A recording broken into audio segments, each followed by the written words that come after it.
La mayoría de la gente en algún punto de su vida habrá visto un gato como este, o como alguna de sus más de 50 variantes.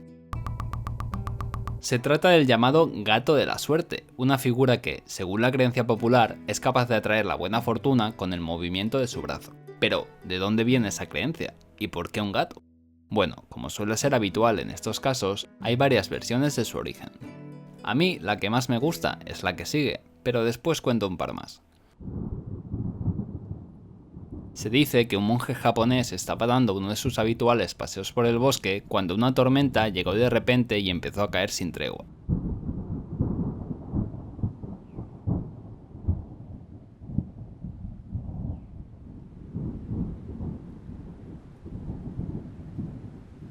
Ante el violento temporal, el monje buscó refugio en un árbol hueco que había por allí cerca, y, mientras esperaba que amainase, vio que, en el árbol de enfrente, había un gato que parecía hacerle señales con un brazo, como si quisiese que el monje se acercase.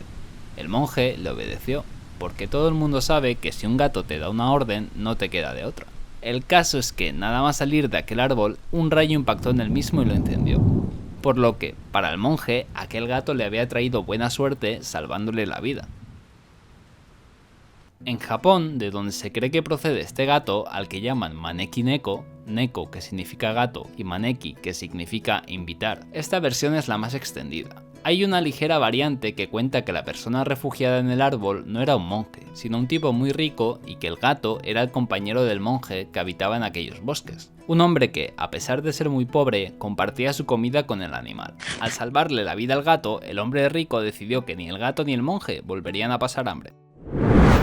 Después, hay una versión que, por sorprendente que parezca, procede de la siguiente manera. Y es que algunos afirman que el origen de este gato proviene de la historia acontecida en un burdel, también japonés, en el que una cortesana estaba arreglándose el cabello cuando su gato empezó a arañar uno de sus kimonos y se enredó en él, quedando medio vestido.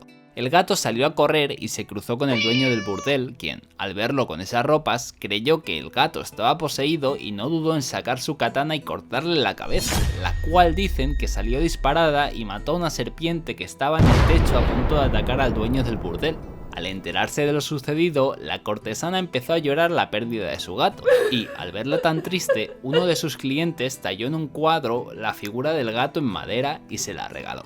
Sí, yo tampoco le encuentro el sentido. Suponiendo que la cabeza del gato realmente saliese turbopropulsada a tal velocidad que pudiese cargarse a una serpiente al impactar contra ella, ¿no sería más normal que quien le regalase el tallado en madera del gato fuese el propietario del local, que fue quien se salvó del ataque de la serpiente?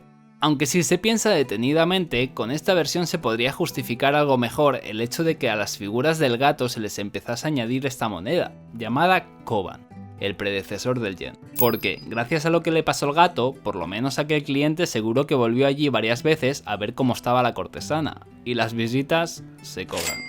Finalmente hay otra versión, algo más normal, en la que se cuenta que una mujer mayor que vivía en la miseria se vio obligada a vender su gato. Al tiempo, el gato apareció en sus sueños y le pidió que hiciese una figura de arcilla de su imagen. La señora no tardó en vender la figura y empezó a hacer más y más, hasta que el bolsillo dejó de ser una de sus preocupaciones. Puestos a inventar historias, esto estaría bastante mejor si el gato, en lugar de haberlo vendido, hubiese fallecido y fuese luego cuando, en agradecimiento a la señora por su cuidado, le diese esa idea en sueños, porque así parece que la señora le tenía bastante poco apego al gato. ¿Tengo hambre? Lo vendo. ¿Hago una figura que me recuerda a él? La vendo. ¿Me quedo alguna de las cientos que haga después? No, mejor las vendo. Por lo menos, no se comió el gato. ¿O sí? Esta última historia tendría bastante concordancia con el hecho de que la mayoría de estos gatos se elaborasen con porcelana o cerámica. Eso, o que al ser de la era Edo o incluso anteriores, no había mucho más con lo que hacerlos. Hoy en día se hacen con un montón de materiales. Los más baratos, con plástico. Y no solo hay variedad en los materiales, también en la pata que levantan. Ah, y en su movimiento, porque las primeras figuras tenían la pata estática. El gato de la suerte original se supone que levanta la pata izquierda, y dicen que ese es el que trae buena suerte y también visitas. Luego está la variante que levanta la pata derecha, que se supone que atrae el dinero. Si levanta las dos patas a la vez, lo que hace es proteger el lugar donde se encuentra. Pero es que también dicen que hay que tener en cuenta su color, racistas. El tradicional es el tricolor, blanco, negro y naranja, que se supone que da mucha suerte y también fortuna a los viajeros. Luego está el blanco, sinónimo de pureza, el amarillo para asuntos económicos, el plateado o dorado para prosperidad en los negocios y el rosa, que dicen que atrae a la persona con quien contraer matrimonio. El verde, que atrae a la salud, y si tienes uno de oro, supongo que atraerás a ladrones, qué sé yo. También cuentan que el collar con cascabel que lleva el gato es un símbolo de protección, una especie de amuleto contra los malos espíritus. Y, en el caso del gato que levanta la pata izquierda, mientras más la estire, se supone que de más lejos atrae a las visitas. Es bastante habitual encontrarse a estos gatos en bazares orientales, cuyos dueños suelen ser chinos. Allí, en China, se les conoce como Zhao Cai Mao, y probablemente tengan algún cuento chino sobre su origen, pero a tanto no llegó.